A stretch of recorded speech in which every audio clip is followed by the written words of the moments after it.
Hey Victory Online, we are so glad that you decided to join us. Pastor Paul has an incredible message about miracles that he's going to be preaching. Without further ado, let's jump into the message. Maybe you're so overwhelmed with worry and stress. Can I tell you today, have faith in God. He still does miracles. He still moves mountains. He still rolls away the stones. God can do it, and He wants to do it in your life today. And so I want to give you some scriptures today to stir up your faith. In Mark 11, verse 22, Jesus said this, have faith in God.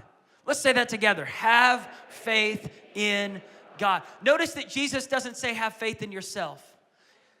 Because you can't save you. You can't do what only God can do. He doesn't say have faith in your boss, have faith in your employer, have faith in the whole person scholarship that's going to be given at ORU. No, God says have faith in God. Because God's the only one who could do those things that you need to be done, that no doctor could do, no counselor could do, no employer could do. How many of y'all need God to move on your behalf, right? What is a miracle? A miracle is an act of God. It's when God shows up on your behalf for your good, for your favor. When God does what you cannot do on your own, when God does what you cannot buy with your money, what you cannot accomplish through your connections, it was an act of God. There's people in this room today, you've experienced the act of God in your life. You've seen miracles happen. You should have died in a car accident, but an act of God, miraculously, you were delivered. You should have died from that cancer, but an act of God, a miracle that you're still alive today. Your marriage should have been over 10 years ago, but an act of God, a miracle saved your marriage. You should be in hundreds of thousands of dollars of debt, but an act of God provided what you needed to pay that off. Can I tell you, God still does miracles today, and He wants to do one for you. And so Jesus says, have faith in God. Now, where do we get faith? Faith comes by hearing. Romans 10, verse 17 says, faith comes by hearing, and hearing by the word of God. The more that I hear God's word, the more that I become aware of what God can do. The more that I hear that God heals the sick, that God provides money for those that are in need, that God helps people that are in very difficult situations, the more I have the faith to believe that God can do it for me. If He did it for them, He can do it for me. So faith comes by hearing, and the hearing of God's word, but faith also comes from knowing God's will. In 1 John chapter 5, verse 14, it says, now this is the confidence. Everybody say confidence. Like God wants you and I to walk in confidence when we talk to God, when we pray to God. God doesn't want us coming in going, I know you don't like me, God. I know you're just tolerating us here on earth.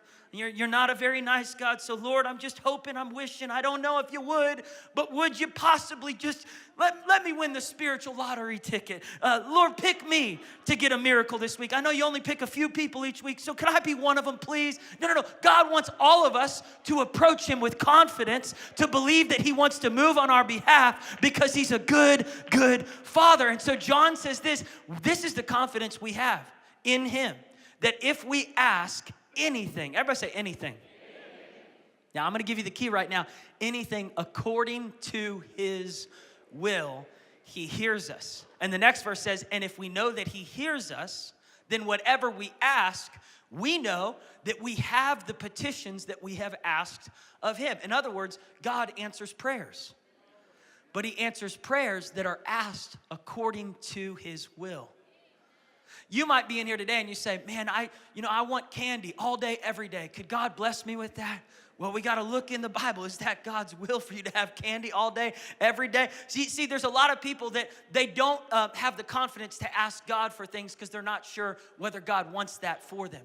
And so we've got to discover, what is God's will? Does God want to bring healing into our lives? Does God want to bring provision into our lives? Does God want to give you direction? Some of you are unsure about the future. You're wondering, am I going to have a job when I graduate college? Am I going to be in debt for the rest of my life?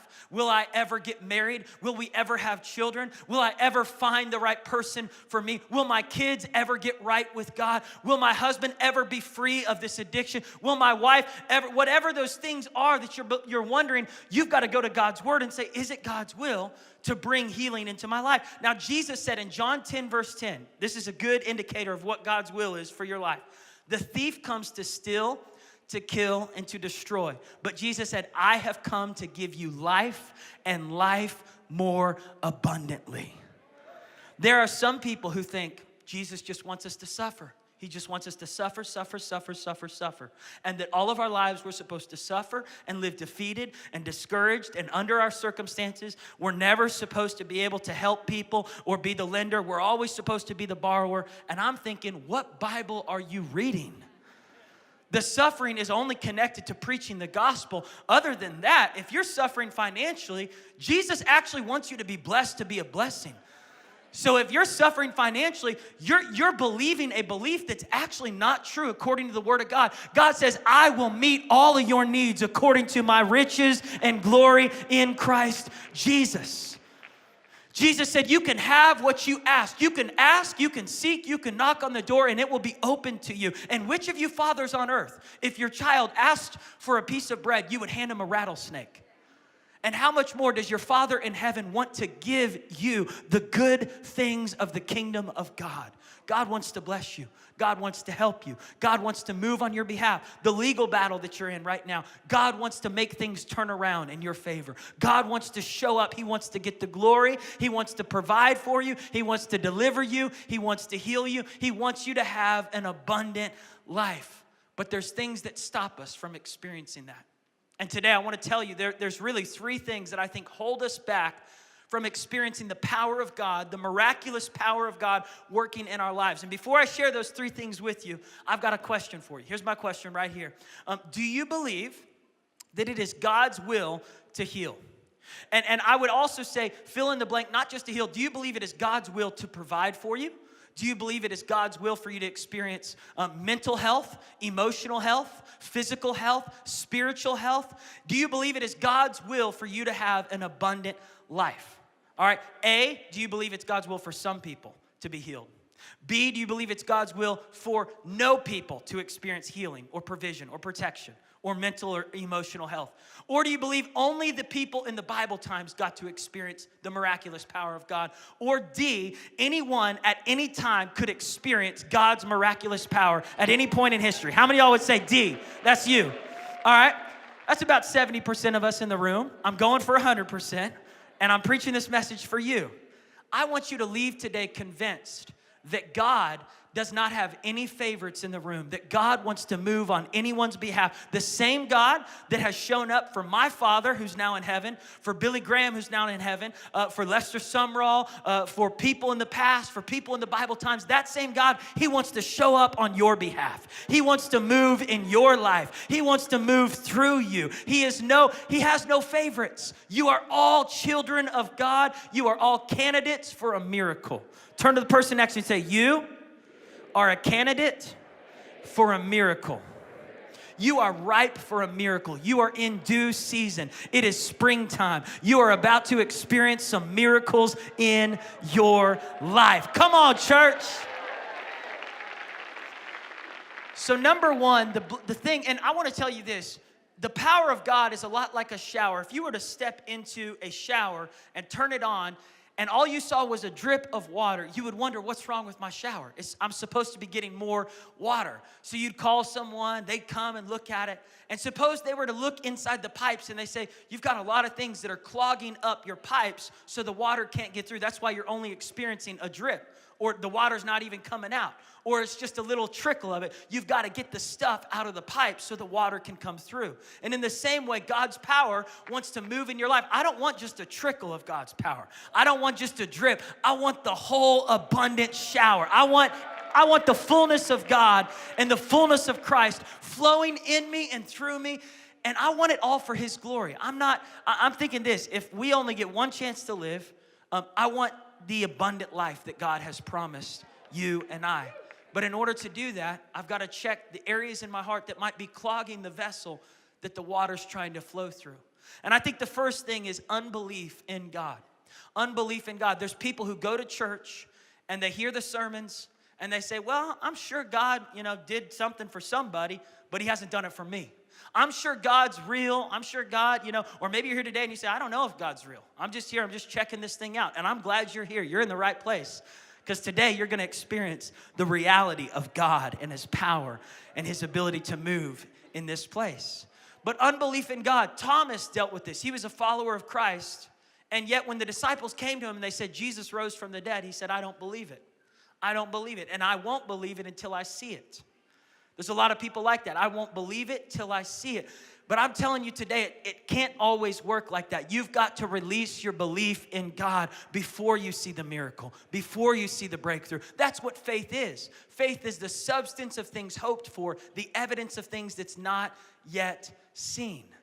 And if you will release your faith in God, what you're doing is you're unclogging the vessel. Some of you, you've stopped believing in God's power in your life because you had a disappointment in your past. You prayed for God to move. You prayed for God to heal. You prayed for God to provide, and it didn't happen. And you know what? You're not alone in that. I've been there too. But I cannot base my theology off of my experiences. Because my experience, I'll be on a roller coaster of ups and downs and highs and lows. My theology can't be made out of a sandcastle. I've got to have a firm foundation. Jesus said, build your house on the rock. If you will hear my words and put my words into practice, you will be able to stand through the storms and the tests. I can't explain why some things didn't happen or did happen, but I'm not going to get caught up in bitterness, questioning whether God still wants to bring miracles in and through my life. I'm moving forward with faith. I would rather live with faith than live with a cynical heart. I would rather live with hope than live with a bitter spirit.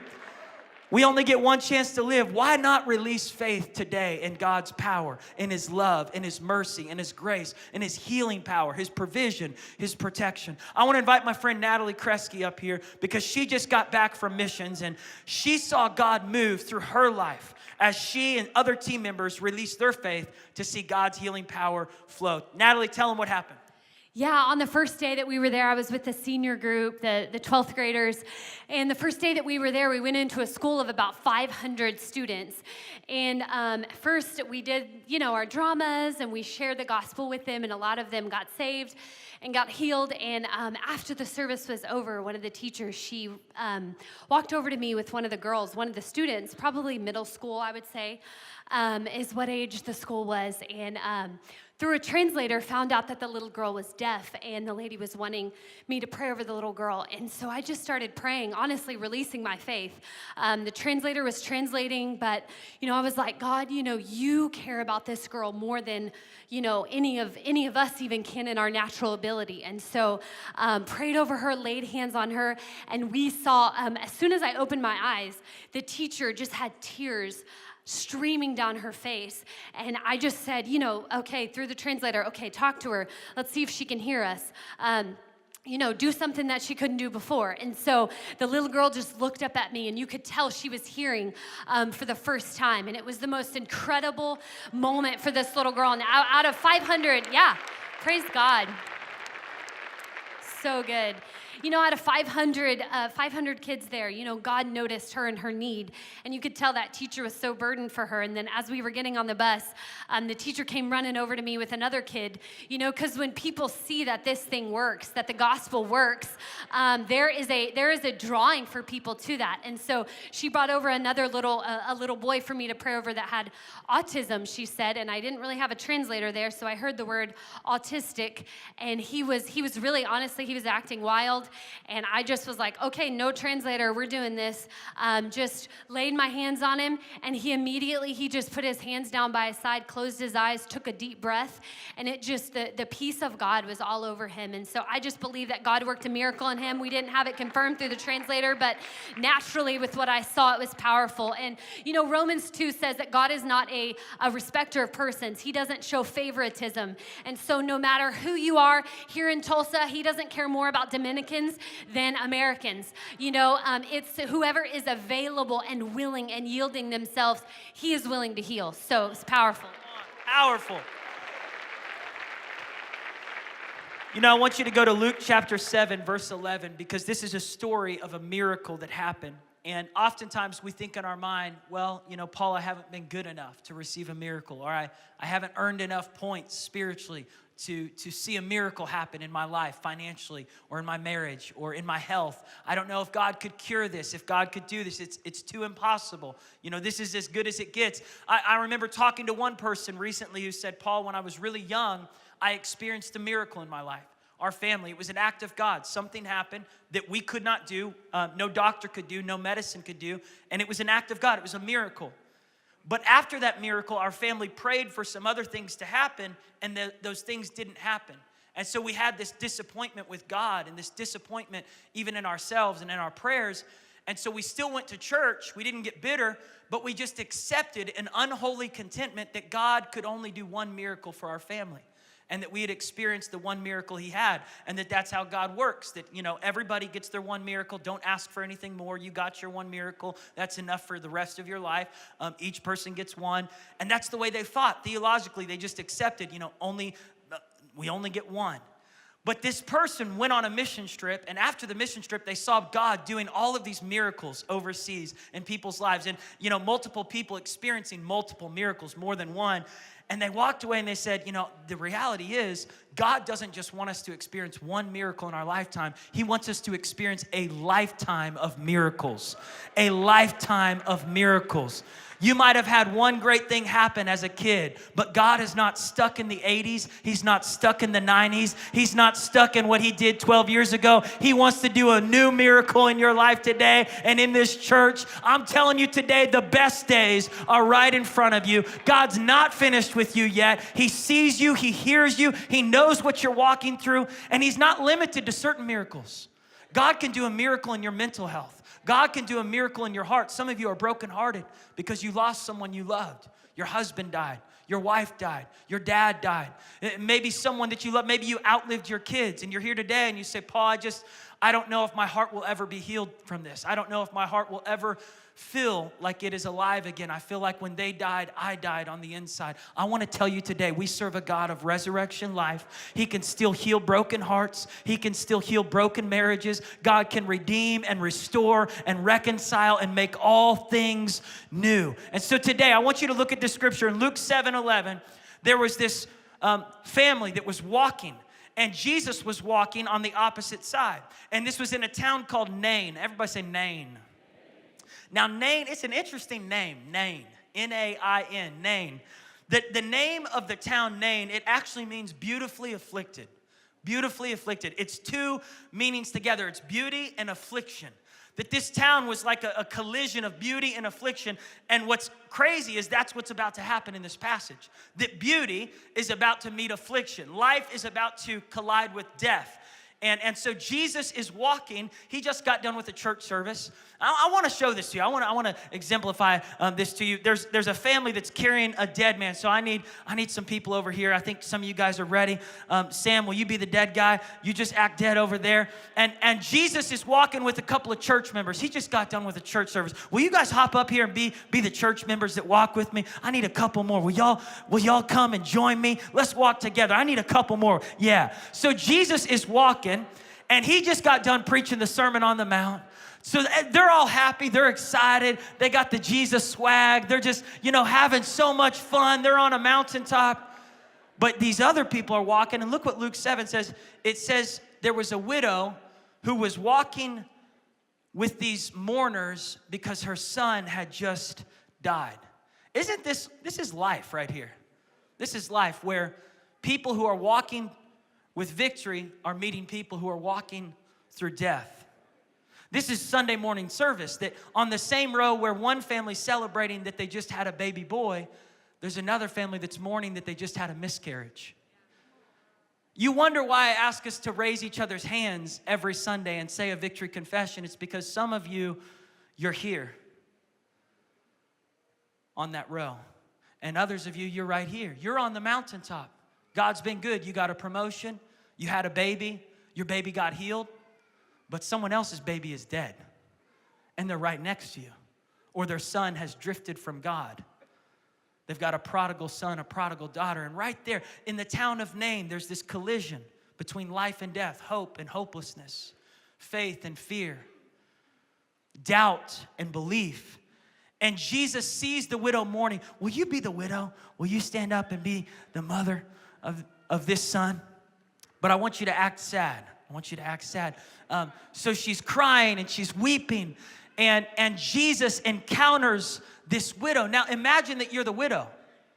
Imagine not only has your husband died, So she had already lost her husband, but now her only son, her only child, that was her future. That son was supposed to take care of her. That was her 401k. That was everything. You're laughing, but I'm telling you, like, this woman has lost all that she had. She has no more family members. And she's here. And she feels hopeless. Is this how it ends? Is this how it ends?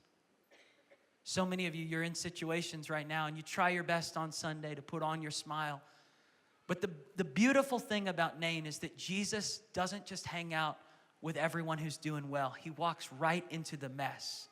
He stands right next to the person who's hurting. And he puts his hand on her shoulder. He says, don't cry. The audacity for Jesus to say, don't cry. The reason he's saying don't cry is he's trying to tell her, this is not how it ends. This is not how it ends. It's not how it ends in that legal situation you're in right now. The debt that's piled up in your life. Some of you, you're hopeless right now, and you've got a gun at the house, and you're thinking, Paul, I might as well just end it because I feel hopeless. This is my last chance, my last ditch effort. I'm here at church, but I feel dead, and I'm staring at a dead boy. I'm staring at a dead situation, and Jesus says, this is not how it ends. This is not how it ends. And I love what happens. Before Jesus brings healing, he actually touches the dead thing. Religion says back then that people who were alive could not touch anyone that was dead. It made you unclean. It made you dirty. To touch anything that was dirty, it separated you from God. Religion always draws us further from compassion. Religion always drives us away from intimacy, away from actually feeling in our hearts what God wants to do. Religion tries to keep us at a distance from God's power, but Jesus broke the religious barriers. He touches the dead. Jesus is not afraid to touch the dead things in your life. Jesus is not afraid to touch the dirty things in your life. The thing that you want to hide from everyone in the church, Jesus says, I can heal that perverted thing. I can set you free from that addiction. The thing that you feel like is never going to get better, that you feel like this is just the way it is. We just weren't one of the lucky ones. See, Jesus cares about you. And he puts his hand there and he says, young man, I say to you, get up. And the man sat up. Breath filled his nostrils. And he showed the son to his mother. And in that moment, everything changed. Yeah, give these guys a big hand. Can I tell you today that what Jesus did in Luke 7:11, he wants to do for you? It wasn't just that miracle, it was another one. The centurion who cared about his servant, he said, just say the word, Jesus. He had faith to believe that Jesus could bring healing. And Jesus is still doing it today. While I was in Dominican Republic this last week, we were doing an outdoor service, a revival service, and this man came. He was demon possessed. He was flailing his arms and his whole body fell on the ground, and he was manifesting like possession of demons. If you don't think there's a devil, you just need to be exposed to some other countries and some other places, because there's a real devil. There's real darkness out there. 5 people were trying to hold this man down, and he was overpowering all 5 of them. And they began to pray for him. They were just there to pray for him, just to believe that God had a plan for his life. He was oppressed. He was depressed. He was possessed. But in that moment, as we began to pray and the band began to sing worship, his body just sat still. And all of a sudden, the power and the presence of God overpowered the darkness that was inside him. He got up from there and he was in his right mind. He asked Jesus into his heart. He was completely saved by the power and the grace of God. This is not how it ends for your son. This is not how it ends for you. You are not stuck with that addiction. You are not stuck with that sickness. You are not stuck in that depression. You are not stuck with that doubt, with that fear, with that darkness. You are not stuck in that financial setback. Your problem is an opportunity for God to show up. He still moves stones. He still raises the dead. He still heals blind eyes and deaf ears. He still sets men free from addictions and depression and possession. He still brings light in the darkness. I want you to see this video because it was powerful what happened. You're gonna see that man on the stage in this video. But we went last week as a church. We went to Dominican Republic in Guatemala. Many of you in this room were part of it, and miracles happened, salvations happened. And I want you to see what God did through your faith in God, through these people stepping out and putting their faith in God. Watch what happens. No matter how young you No are, importa que tan joven seas, whether you've known Jesus your whole life, ya sea que haya conocido a Jesús por toda la vida, or whether your first time tonight is to hear about Jesus. o que sea la primera vez esta noche que vas a escuchar de Jesús. Tonight is a night Esta noche es tu noche, that Barahona en la que Barahona will be impacted será impactada by the power of God. por el poder de Dios. And it will never be the same again. Nunca más será la misma.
Jesus! 21,957 people got saved in 1 week. Man.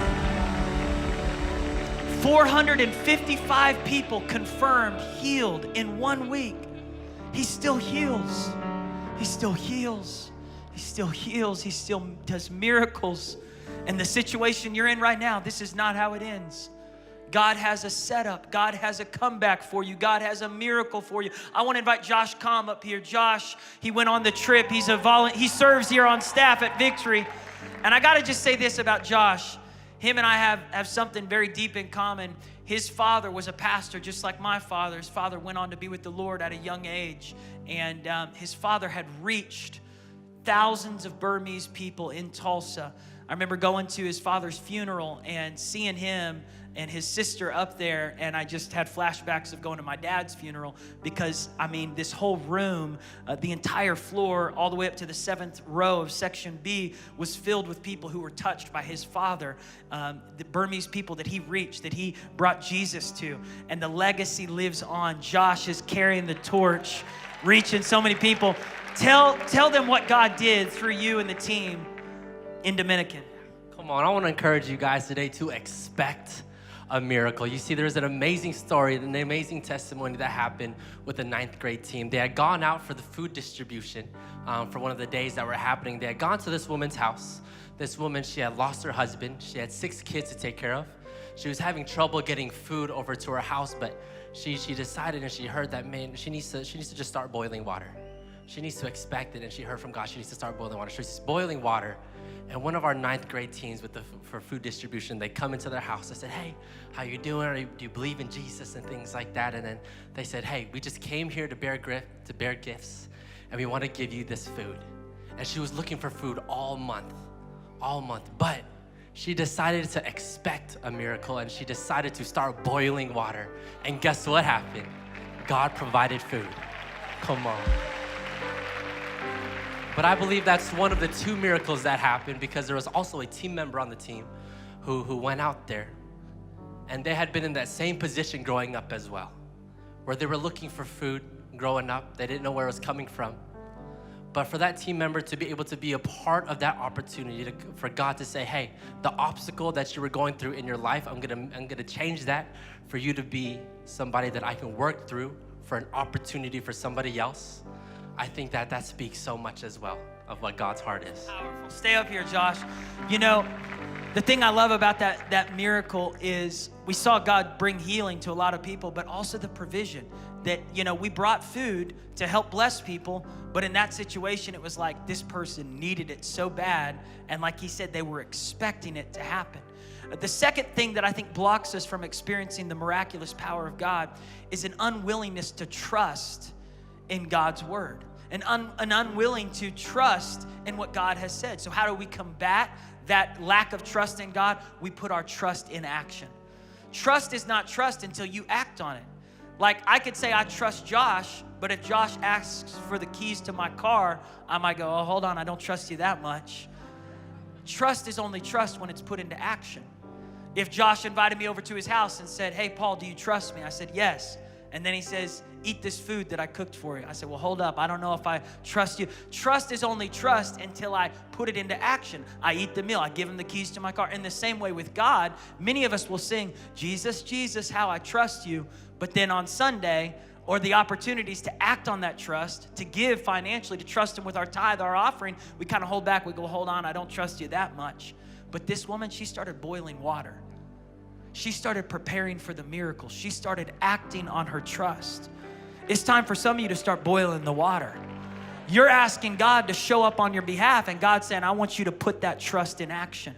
I want you to get ready for your miracle. I want you to make room for what I'm about to do in your business. I want you to start trusting me with your tithe, with your offering. I want you to start activating that trust by stepping out and helping other people in need, by showing up and doing something for someone else. Put your trust, your faith in action.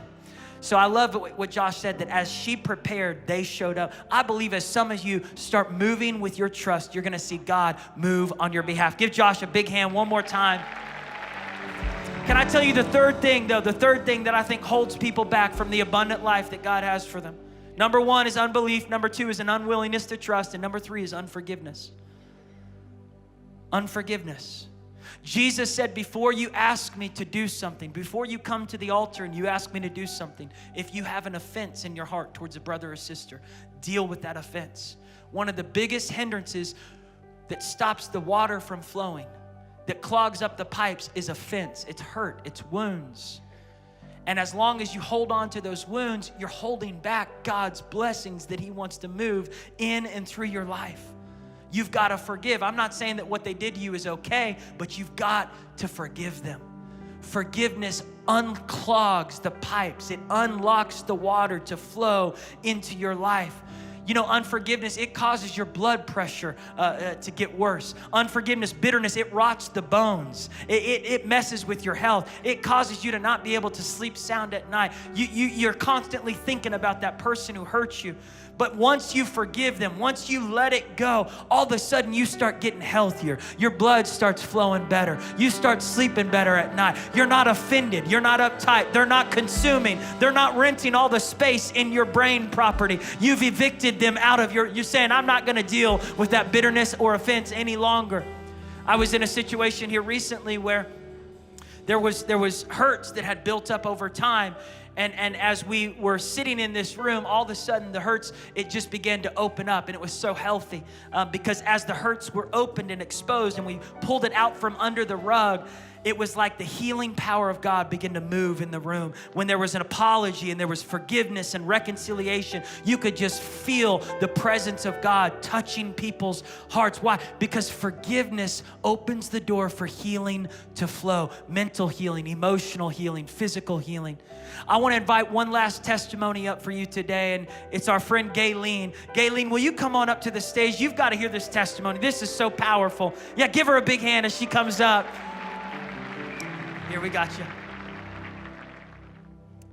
Okay, I'm a little nervous, but I moved to Tulsa in 2009, And by the grace of God, he planted me right next to Sharon.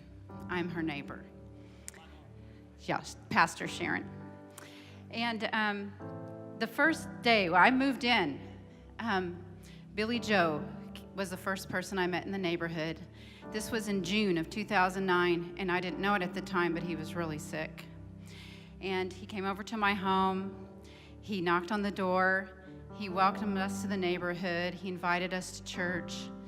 And at the time, I was a very traditional Christian, is what I would say. And I thanked him, and I said, "Oh, we have a church. Thank you so much for inviting us."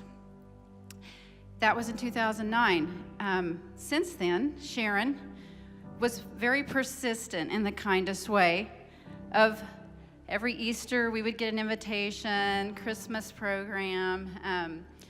She just showed a lot of love to our family and was always inviting us to Victory. But again, I was a Christian already, and I was content where I was. In 2017, in the fall of 2017, my youngest daughter, who then was 15, said to me, "Mom, I just feel like I need something more. I need something more out of my worship. Why don't we go to Victory? Sharon's been inviting us. You know, we haven't gone to any of the programs. She's so sweet, and we like their family. Let's try it." And I was like, "Okay, you know, I'm getting up there, and I'm used to my ways, but I love you, and let's try this." So the first Sunday we came here, I was like, whoa. These people know something I don't. And it was so different from what I was used to, but God sparked something in my heart. So we came again. So mind you, we'd only been twice. And while we were in the service, one of John's amazing mission trip videos played, and my daughter looked at me and said, "Let's go." So we've only been here twice. You know, I just came from a church where we didn't even have instruments, and I'm like, all right, let's do it.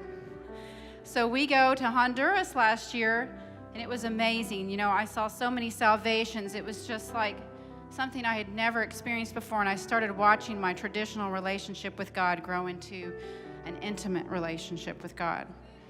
And so after the Honduras trip, we were hooked. And so I heard a lot of stories at the Honduras trip about healings. And I saw a lot of the kids, just the vigor in them and the excitement of seeing these visual healings. And I hadn't experienced that yet. And to be fully honest, I just wasn't there.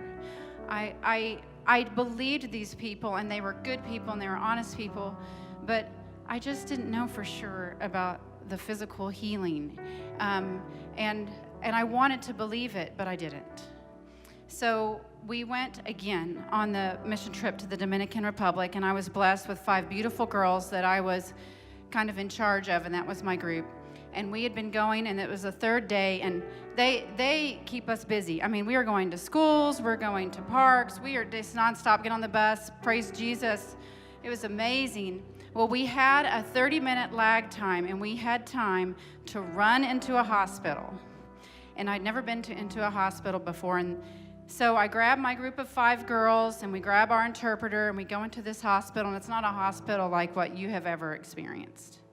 It's a hospital where you might choose to just stay home instead of go to the hospital.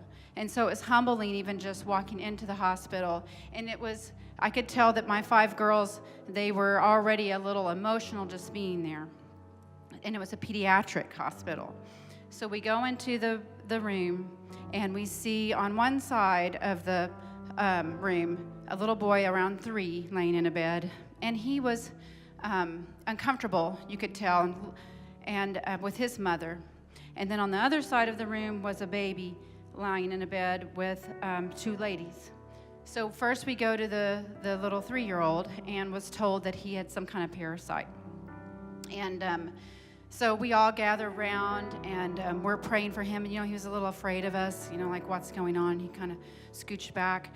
And so, we get down and we're praying with him and over his mother. And when we were finished, she thanked us, and he was, real wide-eyed, just kind of watching us. But he still didn't have, he just laid there. You could tell he was still not he was uncomfortable. So we moved from him and we went over, and as I looked at the baby laying there, and maybe 14 months, he had a couple of towels just on him, and I was like, oh, I've volunteered in hospice homes, and I've seen people die. And I don't want these girls to have to see this, but we've got to go into this wholeheartedly. He was unconscious. He had that pattern of breathing. If you've ever seen someone pass, it was there. And so I remembered the verse that you just said about praying God's will. And I let go of all the doubt I had with the healing, and I let go, and I'm like, this is not about me. God can do miracles, through anybody, and he can do a miracle through all of us that are here with this little baby. So the girls were a little hesitant, it was emotional, and the baby's young mother was sitting right on the bed across. She was so distraught she couldn't even sit next to her child. She was maybe 18, just head down, just tears falling down from her face. And so when I asked the interpreter what the baby's name was, his name was Maximilius, and my son's name is Max. So I got down on my knees, had one hand on the baby and one hand on the mom, and those beautiful girls just circled around, and we began praying, and I began praying out loud with the interpreter, and some of the girls were praying in the spirit, and I can't even tell you what I said. It was just God working through us. And when I said amen, and I looked up, two little brown eyes with long eyelashes opened right up.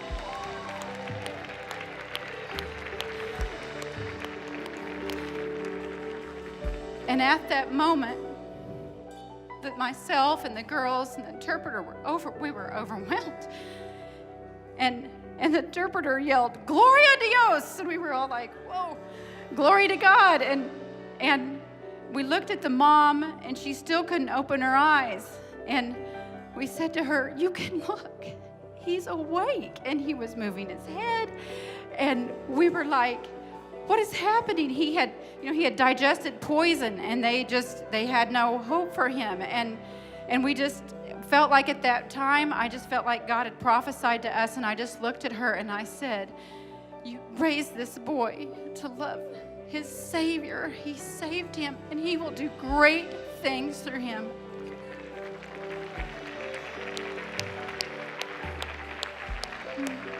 And so all my doubt, God didn't just heal Maximilius. God healed me. God healed the mom. God healed the girls. God healed the grandmother. God healed the interpreter. And as we were leaving and walking out of the room, that little 3-year-old boy hopped right up out of that bed and started hugging us. And so I'm here to testify that I was one of those. I've only been going here for not even a full 2 years, that sat in the pew out in the audience and was like, I want to believe this so bad, but now I believe it. God is real. God is alive. Powerful. Why don't we stand up to our feet all over this place? Would you bow your heads and close your eyes?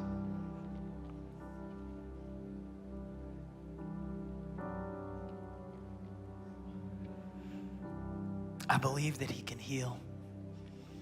I believe he wants to heal. I believe that he can do miracles, whatever seems impossible to you. This is not how it ends. God has a plan to turn it around.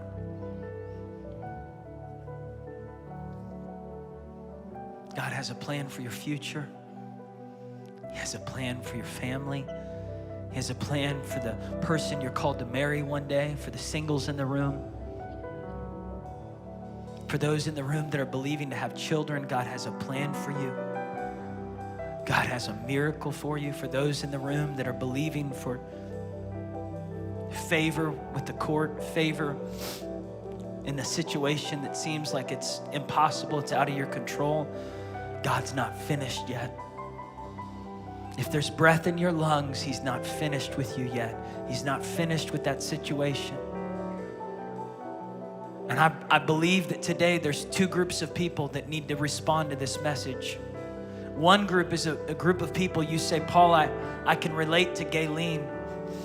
I have doubt in my heart, and I've carried some doubt in my heart because of past disappointments, past situations that didn't work out.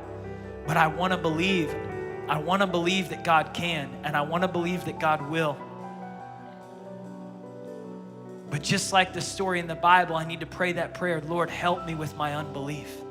Lord, help me to believe again. Help me to trust in you again.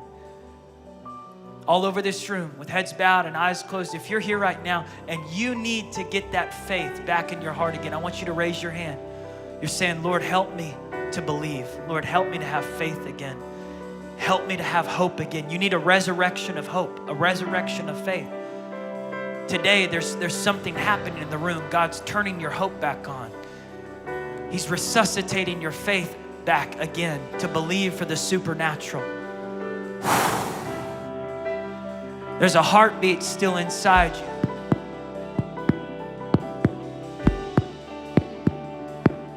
God's saying, it's time to get your hope back. It's time to get your faith back.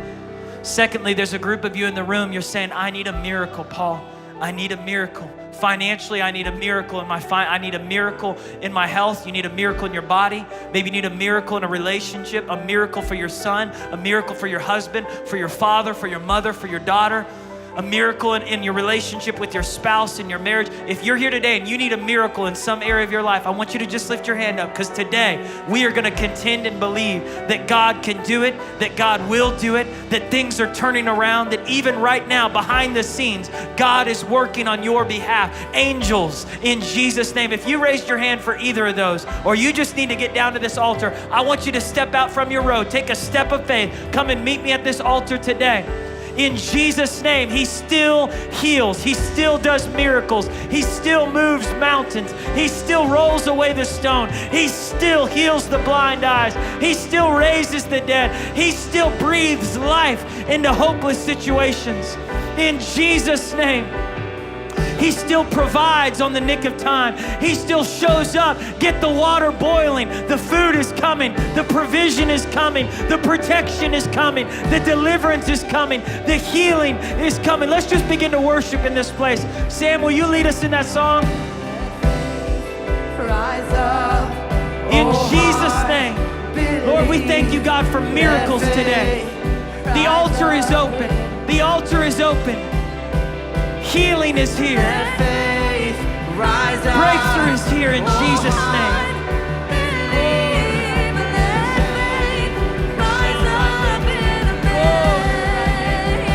Jesus. Jesus. This is not how it ends. This is not how it ends. In Jesus' name. In Jesus' name. In Jesus' name. Yeah, nothing is too difficult. Nothing is too small. Nothing is too big. God sees you. He hears you. He loves you. He's for you. He's with you. He cares about you.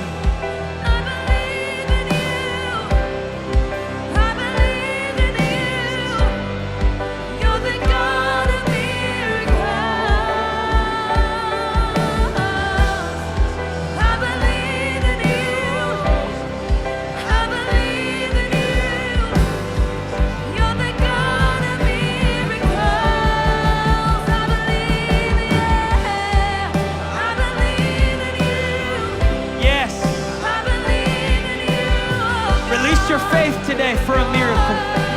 Release your hope today for a miracle. Jesus. I believe in you. I believe in you. You're the God of miracles. There's a scripture in the Bible right after a lot of miracles where John the Baptist, he sends a word to Jesus. And John had already baptized Jesus. He had already seen Jesus, anointed and in ministry. But John was in a different time in his life. The Bible says he was in prison and his ministry had kind of stopped. Everyone was flocking to Jesus, and John was in prison, and he sends a message through some people, a note to pass on to Jesus, and the note said, "Are you the Messiah, or should I be waiting for someone else?" That John was asking this because I think he knew Jesus was the Messiah. I think John was asking, are you gonna show up for me? Are things gonna turn around for me? And Jesus sent word back to John, the blind are seeing, the deaf are hearing, the dead are being raised to life, and blessed are the people who are not offended because of me. You see, John had to change his perspective. Sometimes you get to see the miracle, sometimes you get to be the miracle. In certain situations where you look at it and you're disappointed or you're frustrated, why hasn't God changed this? It doesn't mean that He won't. But right now, the biggest thing you've got to guard is your heart from getting offended and bitter. And you've got to choose in the middle of the place that you're in that doesn't make sense, that you're going to be a miracle to those around you. You're going to be a miracle of God's joy, of God's peace. What should have stolen your peace, you're going to have the peace that passes all understanding. What should have stolen your joy, you're going to have joy that doesn't make sense. You're going to have the grace to make it through the situation you're in, and you're going to be a miracle to those that are around you. But I firmly believe that there are many people here today that this week is going to be a week of miracles in your life. I firmly believe that. I heard God say it this last week. After all that happened in Dominican, I said, God, I was planning to preach a sermon from the Sermon on the Mount, and I really felt this in my heart. God said, preach about miracles, because I'm about to do some miracles in Tulsa, Oklahoma. Stir up their faith. Leading up towards Easter, we are going to hear testimonies of God showing up on your behalf, of God doing things that are miraculous beyond what you could do in your own strength. And as you release your faith, and as you activate your trust, and as you get rid of any bitterness or offense, as you begin to act on the faith words that you've heard, I truly believe God's about to do the miraculous in your life today, in Jesus' name. Now I speak right now to anyone who's in the room that has deafness in their ears. Lord, I thank you right now that ears are being opened, both ears being able to hear. I speak to eyes that have been blind, eyes that have been losing their sight. We speak today healing in the eyes. If you need healing in a part of your body, I want you to just put your hand on whatever part it is. Could be in your head, could be your chest, could be your back, your neck, maybe your ankle, your knee, your hips. In Jesus' name. And if you're a believer and you're standing next to someone that put their hand on their head, you just put your hand on their shoulder and you pray for healing today. The Bible says believers will lay hands on the sick and they will get well. They will recover. So today we pray for healing in this room, healing for those that are online. We speak life in Jesus' name. Healing in their knees, healing in their head, that the headaches have to go. The migraines have to go. They're going to be able to think clear. No distractions. Peace in Jesus' name. Lord, we pray for backs to be healed. The spine lining up with the Word of God. By His stripes, you are healed. Lord, I speak to neck pain, someone who hasn't been able to turn their head in the directions that they should be able to turn it. We speak in Jesus' name that their neck is healed by the power of God, not by my might, not by my power, but by the Spirit of the Lord. And today, in Jesus' name, we declare healing in homes, healing between fathers and daughters, mothers and sons, mothers and daughters, fathers and sons, husbands and wives.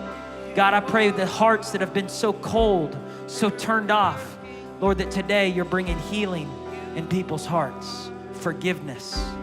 In Jesus' name, I pray for mental health, emotional health, the healing of the heart, the healing of the mind. Let's pray this together. Say, Jesus, I'm all yours. Have your way in my life. Thank you, Jesus, for your healing power in my life, flowing through my life. I believe you died on the cross. You rose from the dead. Be my Lord and Savior. I turn from sin and I receive your forgiveness. I receive your salvation and your empowerment to live for you.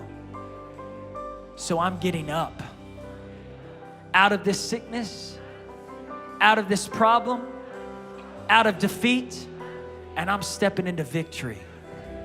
Mental victory, emotional victory, physical victory. In every area of my life, I thank you, Jesus, that my best days are right in front of me, that you're not finished with me yet. You're gonna get the glory in my life and through my story. In Jesus' name, amen and amen. Give God praise today. I love you, Victory. God bless you. You're gonna have the victory this week. Walk in it. Wow, what a great sermon. If that message ministered to you, I encourage you to go ahead and pray this prayer with me right now. Dear Lord, I confess that I am a sinner in need of a Savior. I pray that you would forgive me of my sins and that you would help me to walk out my life in victory with you. In Jesus' name, amen. If you prayed that prayer with us for the first time, congratulations. Welcome to the family of God. We encourage you to watch more of our sermons here, to go ahead and click subscribe, like, and comment below. Another way that you can partner with our ministry is through giving. There's a link in the description below that'll take you right there. Again, thank you so much for watching, and remember, your best days are right in front of you.